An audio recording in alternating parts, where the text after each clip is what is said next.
Joining me for this CNBC Africa special, coming to you live from the CNBC Africa headquarters in Johannesburg, South Africa.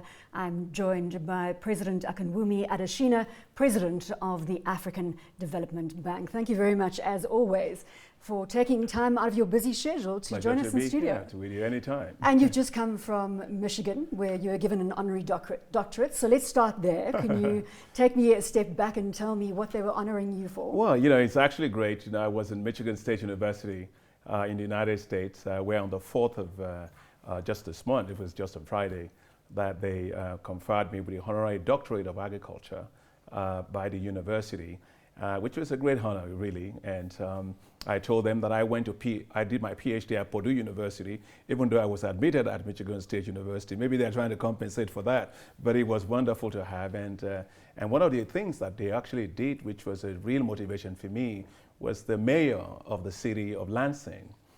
They made a proclamation that in May 3rd of every year in perpetuity, will be named, declared Dr. Akinwumi Adesina Day. So, which was what an honor! Blew everybody away, and for me, it just means we got another platform to push African agenda. And it's such a great, humbling experience, but it's a great honor for me and for Africa as well. And President Adesina, it adds to your list of prizes, obviously the World Food Prize being a highlight of 2017. Yes, it was. But we're now in 2018, yes. And you said in Davos, when I saw you in Switzerland earlier this year, the Africa Investment Forum is coming. You are an executor, and I mean that as a doer of whatever you say gets put into action. And here we are sitting with the launch of the Africa Investment Forum nearly upon us. We will obviously be making the announcement tomorrow. But why now, and what is the Africa Investment Forum all about? Well, the thing is that I feel Africa needs to develop on its own terms. I think Africa needs to take advantage not only of the resources that it has domestically, but it needs to actually market itself better and leverage global capital for its own development. And so when you take a look at the amount of infrastructure gap that Africa has today in terms of financing, is anything between $78 billion to about $112 billion. Obviously, the governments can play a role, the bank can play a role, and private sector in Africa can play a role, but there's a pool of capital out there that is looking for where to invest. And so what we decided to do was to set up this that is called the Africa Investment Forum. And the focus of this forum is not just to be another forum where you go and talk. No, we're tired of talking. We just basically want to have nothing but transaction, transaction, transaction. So this particular Africa Investment Forum is 100% transactional.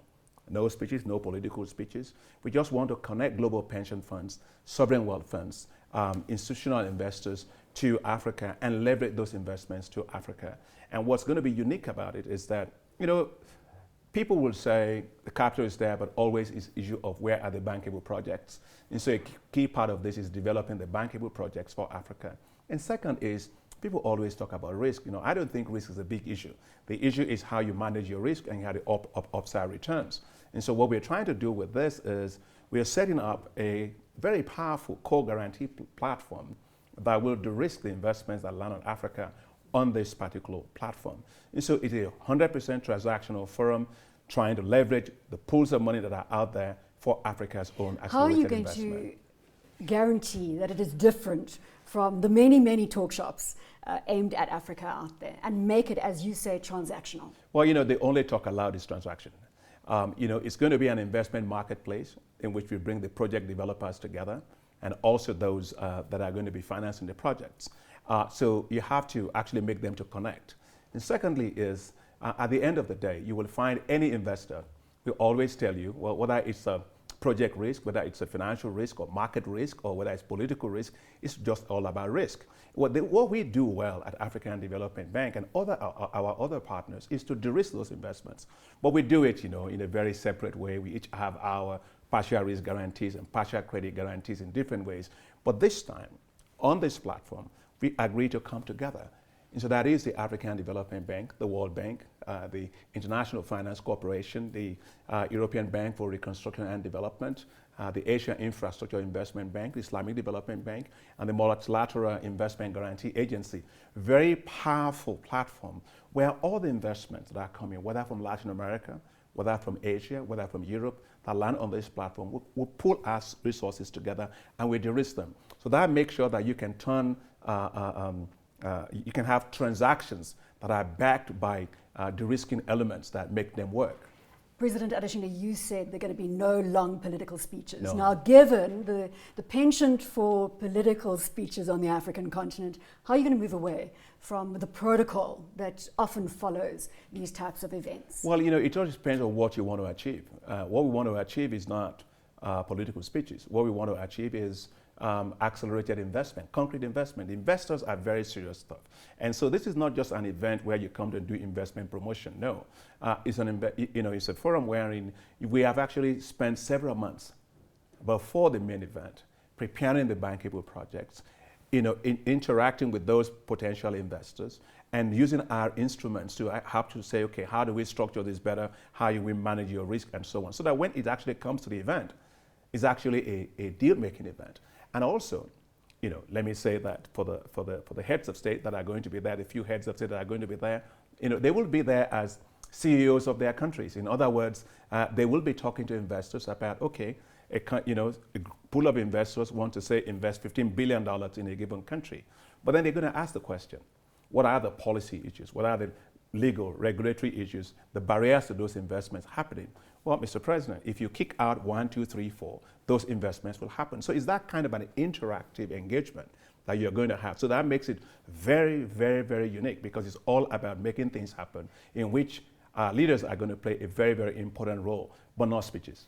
I want to pick up on the point you made that you will be presenting effectively bankable projects, as you say, de-risking the process so that those projects can come to fruition very quickly once they are signed. And are you looking to measure the success of the AIF through the number of transactions that are actually signed on the day or the week after? Yes, it's going to be measured based in terms of the number of projects that actually come to the transaction platform. Secondly, is those that are actually sealed and de-risked through the platform. And thirdly is not just about signing. It's really about making sure that those engagements actually are followed through. And so the Africa Investment Forum will create an Africa Investment Forum tracker that actually tracks those investments right through the year. And there's going to be a reporting back in the next forum about what has been done. And just to make it a lot easier for our heads of state, the leaders that have to actually help to push this, and we need them badly, we're going to support them to have delivery units in their offices. So it's right in their line of sight about what needs to be done. The thing is, sometimes I feel that when investors come to Africa, it's sometimes like landing a plane sometimes in the middle of a bush. And it's not so organized as it could be. And you land first time, you land second time, and third time you say you're not going to land it again. So what we are providing this time is, it's just a runway. A landing strip, a guaranteed landing strip. That's very well organized. And I think that's the time for Africa to do that. I really believe that when Africa gets that done, it doesn't have to beg for investments. The investments will happen quite naturally. What political support are you getting from the heads of state that you speak of? Oh, yeah, huge. I mean, there's a huge momentum behind this globally. First, from all the multilateral development banks that we're talking about, but also the private sector. In Africa, very, very huge. And, because our heads of state want to see investments in their country. And what we are providing is a platform. It's the only way to guarantee growth. It is the only way to guarantee growth, and you need the private sector. But, private sector wants certain things to be done. And people are not there for charity. They're not just, but they want to make a return, a decent return, but in an environment that is stable, where there's policy consistency, in an environment where somebody actually helps to de-risk their investment, and so that they don't have to charge too much in terms of the premium that they will charge on any investment they want to make in Africa. And so this is what we are trying to do, create, as you rightly said it, a very well organized landing strip to make investments happen in Africa, as it should have been happening a long time ago. Let's talk about the Africa Investment Forum and how that plays into the long-term objectives for the African Development Bank under your leadership.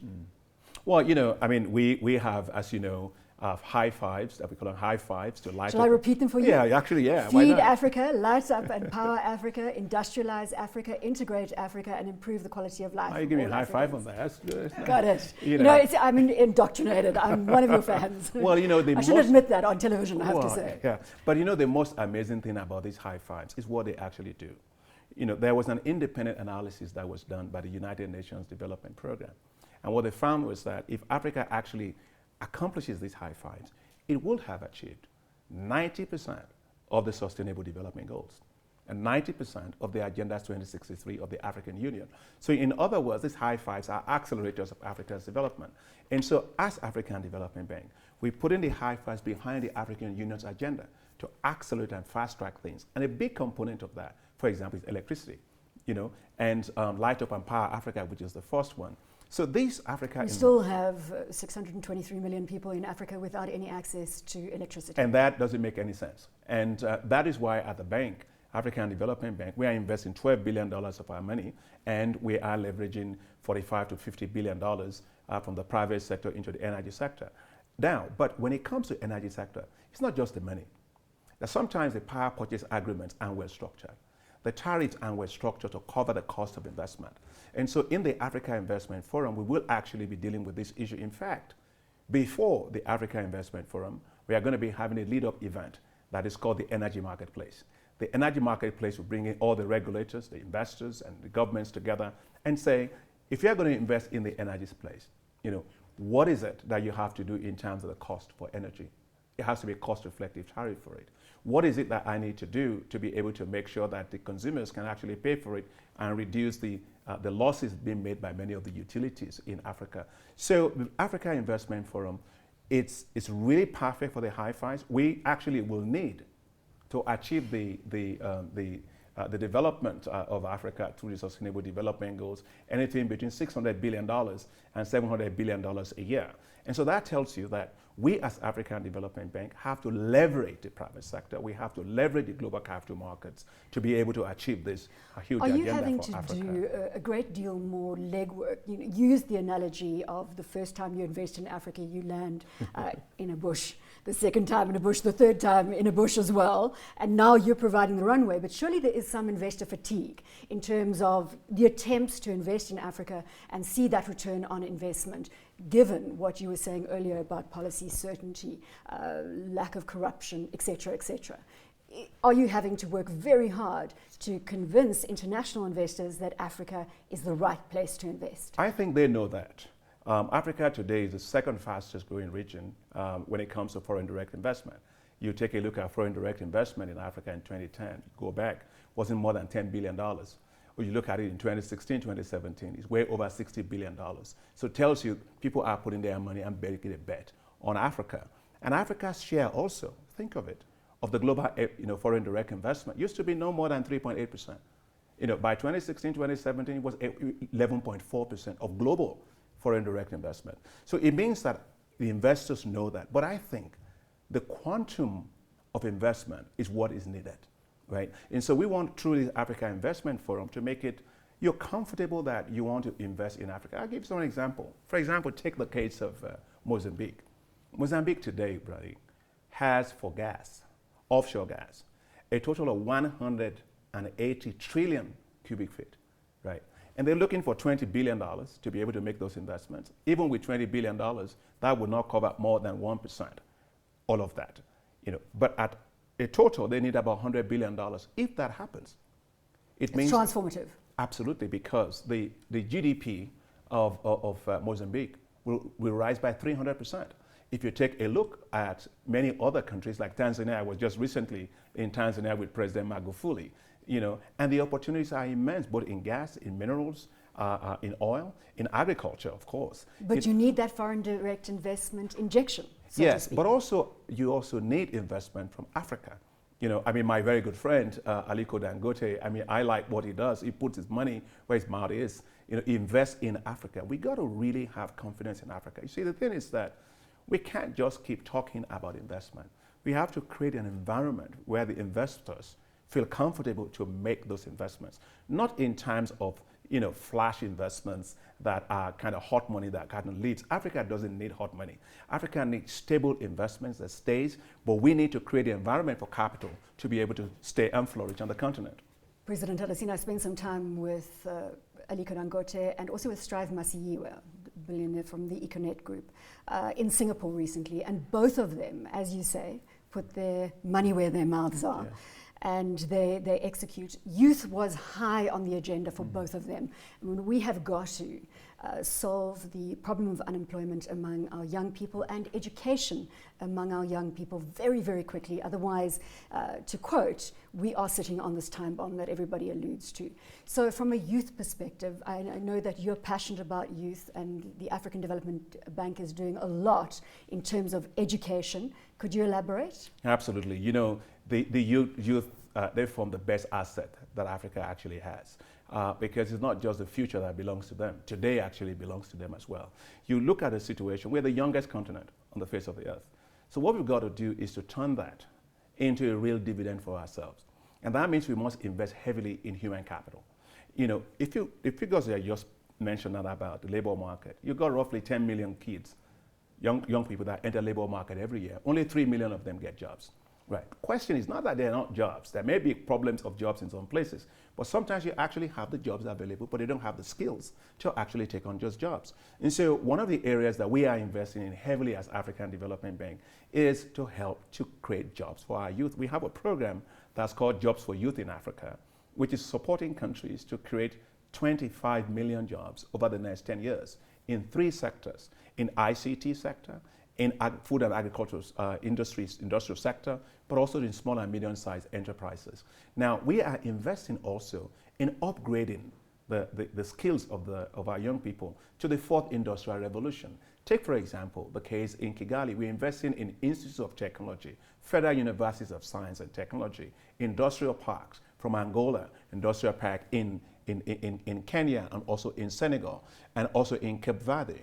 Now that allows the industry to tap into the challenge of our young people. You know, Is it happening quickly enough to happening. Mitigate against this potential time bomb? Well, you know, it's a long haul, but it is happening, and I get excited about it. Let me just take you an example. I was in Kigali recently for the Mo Ibrahim weekend, and I was with President Kagame of Rwanda, and he was explaining to me that he was jogging, and a young lady walked up to him and said, "Well, look, you supported me through the Kigali Institute of Technology," and the African Development Bank had invested in that Kigali Institute of Technology with the Carnegie Mellon University in the United States to train world-class young people at master's level in ICT. She told President Kagame that she's now started a company. And so President Kagame said he gave a small amount of money for her and so on, and that he never saw her again. And recently he said she came back to him and said, "Mr. President, I have sold my company, and I sold it for $10 million to somebody from Asia." And that just tells you the kind of thing. We see that a lot. We see that in Nigeria with young people that are going into agriculture, agripreneurs. We see a lot of that. We also see our young people that are in the service industry that are doing phenomenal things. And that's why the African Development Bank, we've set up a fund actually now with the European Union it's called Boost Africa, which is to invest in early stage businesses of young people. But think about it. If Mark Zuckerberg were to walk into a bank when he was young, nobody was going to invest in him, or Bill Gates. You know, how wrong would they have been? And that's why we have to do it. We have to trust our young people. They may be young, but they are smart up there. They are innovative, they are creative, they have energy, they have dynamism, and that's what Africa needs. And I believe that the African Development Bank has to put its resources at risk with faith in the young people of Africa. I have absolutely every confidence that we are going to be able to develop Silicon Valleys for Africa right here.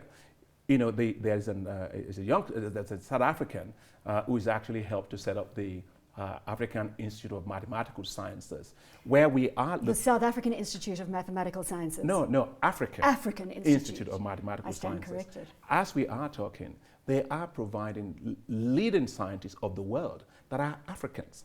And that's what we need. We're trying to develop President Kagame and President Macky Sall of Senegal. They are driving what we call the New Einstein Initiative, which is to have the new scientists of Africa that are going to be doing the biggest things in the world, whether it is for whether it's robotics, whether it's automation, whether it's cryptographic technology, you name it. These people are going to be leading. So we've got to put our resources behind them, and I really have a lot of confidence in African young people.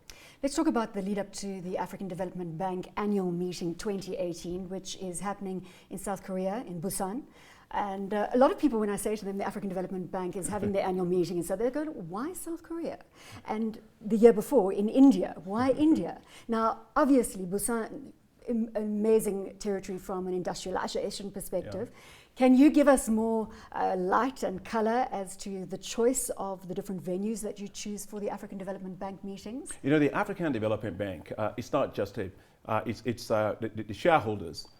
You know, there are 80 countries there. And so we normally move our annual meeting of the bank between Africa and another non-African country. And so that's why we were in India last year in Ahmedabad, and that's why we are going to be in Busan this year. And of course, then it comes back to Africa next year. But this year's African Development Bank's annual meeting is going to focus, you guess what, on a very important part of our high five, which is industrialized Africa, the industrialization part. Because, you know, I'll take a look at it, whether it's oil, gas, or minerals, or agricultural commodities, Africa is awash with it. The question is that we are not really developing industrial value chains that allows us to get to the top of the... We're not beneficiating our raw materials. No, we're stuck at the bottom of the value chain. That's why Africa can produce today 75% of all the cocoa beans in the world and only have 2% of a $100 billion chocolate market. What's the brain surgery in making chocolates? Nothing, you know. And so, isn't Cote d'Ivoire starting to change that equation? Well, they have started, which I'm very, very excited about what's been done by President Alassane Ouattara there, and also with President of Ghana, by the way. You know, we are working with them as African Development Bank and with our colleagues at the World Bank in coming together with a big financing structure that will allow them to industrialize their cocoa sector. You know, when the cocoa commodity prices fell, Cote d'Ivoire lost $1 billion. Ghana lost $1 billion, just in a swoop, just like that. But if you were actually processing that into chocolates, into all manner of derivatives out of chocolate, out of cocoa beans, you wouldn't be feeling that. So we really believe that we ought to be doing that. You know, we have to make sure that oil and gas and minerals, we beneficiate that. We actually have industrial setups to do that. And the bank is investing quite a lot now on industrial parks. I mentioned one for ICT parks, but also special economic zones that will allow industrialization to happen. And of course, I really believe very firmly that Africa must have agricultural industrialization that will allow us to lift hundreds of millions of people out of poverty, looking at agriculture as a business, not as a way of life. I want to go into agriculture a little more, given the fact that you were obviously Minister of Agriculture in Nigeria before you took on the position of President of the African Development Bank, and you are passionate. I mean, you want to see, as far as I understand and from your commentary, that Africa can be the breadbasket of the world. Where are we in this journey? Because, again, for me, it looks as though it is a long-term investment strategy to move from sustainable sustenance farming to a business value chain in agriculture. Is it changing? Is it happening? You're passionate about it. It is changing and changing fast. You know, first and foremost, if you're going to ever change anything around the world, you have to change the lenses with which you look at the problem. You know, I see agriculture not as a subsistence activity. I don't see it as a development activity. I don't see it as a social sector. I see it as a wealth-creating sector. Look, the size of the food and agricultural industry in Africa by 2030 is going to be a whopping $1 trillion US. The issue is that is wealth. That's something that Africans should do. And you take a look at how far we have come. You know, we have just launched at the African Development Bank with our partners something called Technologies for African Agricultural Transformation, which is to take the viable technologies we have today that are all sitting on the shelf, to take them to millions and millions of farmers across the continent. Ourselves, the World Bank, the Alliance for Green Revolution in Africa, and the Bill and Melinda Gates Foundation, we are putting in $1 billion US to take those technologies to our farmers all across Africa. If you take a look at young people in agriculture, you know, I really You've always said you wanted to make agriculture sexy. Very sexy and cool, and it is. And we are seeing a lot of change since we started our movement when I was minister in Nigeria itself, but also across Africa itself. We look at last year, the African Development Bank invested $850 million in about 8 countries, just getting young people into agriculture as a business. You know, and we are going to be investing $1.5 billion every year for the next 10 years, that's $15 billion, to help change the labor composition of the agricultural sector. Well, look at Kellogg's, right? I mean, everybody eats cornflakes. Well, what's cornflakes? Cornflakes is simply extruded maize and add a little bit of some sugar for it, and then you become a billionaire. That just tells you what agriculture is. Agriculture is the coolest and sexiest thing you've found. And I want Africans to wake up to the fact that this is a wealth-creating sector. The African Development Bank, we're investing $25 billion in the agricultural sector over the next 5 years, because, over the next 10 years, by the way, because we want to help African countries to unlock that potential. And one of the things that we're actually going to be investing a lot in, maybe about 10 countries starting from next year, is what we call special economic zones. Look, special economic zones is what China used with light manufacturing, right? But in this particular case, we want to have special economic zones in rural economy where we invest. We call them staple crop processing zones. Staple crop processing zones. Right, where we will invest in power, water, roads, ICT infrastructure in an optimal manner in a rural area. And then you give incentives as a government for the private sector food and agricultural industry to locate there. When they locate there, they will buy the crops of the farmers there. They will create a lot of jobs. They will industrialize, and you will not move raw materials out of Africa's rural area again. You will actually be having industrial value chains that make you more competitive, and you will transform those rural economies from zones of economic misery to zones of economic prosperity. And that's the kind of industrialization we need. The industrialization that takes hundreds of millions of people out of poverty into wealth.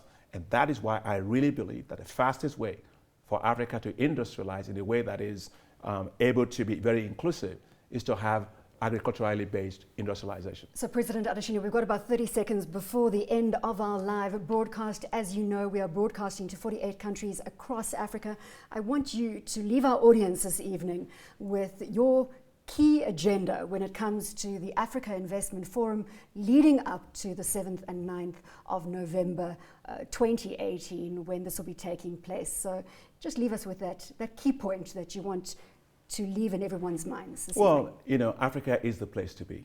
Think about it.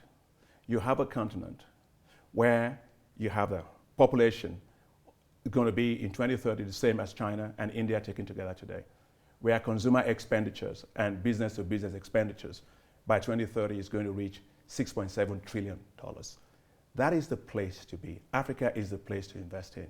And for the Africa Investment Forum, we're just organizing it in such a way that will be a very, very much laid out landing strip so that investors can land in Africa and help Africa to unlock its potential.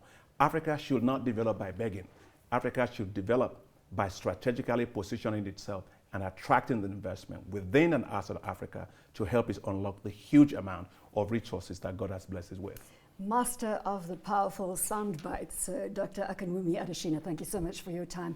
I've been chatting to Dr. Akinwumi Adesina, President of the African Development Bank, here in this live broadcast coming from Johannesburg, the CNBC Africa headquarters, South Africa.